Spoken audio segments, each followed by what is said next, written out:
ஆயுத பூஜைக்கு அரசு விடுமுறை, சரஸ்வதி பூஜைக்கு அரசு விடுமுறை, விநாயகர் சதுர்த்திக்கு அரசு விடுமுறை, குருநானக் பிறந்ததுக்கு அரசு விடுமுறை, மகாவீர் ஜெயந்திக்கு அரசு விடுமுறை. உன்னுடைய என்னுடைய இறை தமிழின முன்னோர் முருகனுடைய தைப்பூசத்துக்கு பொது விடுமுறை இருந்ததா? மனச்சான்றோட சொல். இல்லை. ஏன் இல்லை? இந்த கேள்வி எவரிடத்திலும் இல்லை. அங்குதான் தமிழ் தேசியம் பிறகு. எதற்காக இல்லை? இதை ஏன் கேட்டு பெறாமல் எப்படி இவர்களால் இருக்க முடிந்தது? இந்த 3 கேள்வி. இங்குதான் பிரபாகரன் மகன் எங்கள் முன்னவர்களின் பிள்ளை சீமான் வருகிறான்.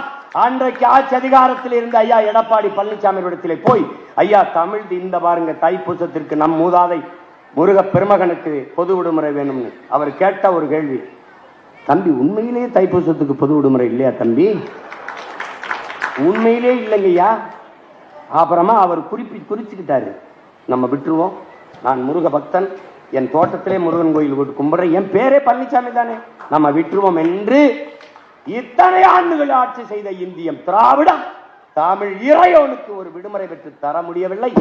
பெற்று போராடி பெற்று வாங்கி கேட்டு பெற்றவன் சீமான், பிரபாகரனின் பிள்ளை. கொடுத்தவர் பெருந்தமிழர் ஐயா எடப்பாடி பழனிசாமி. எவனும் மறுக்க முடியாது.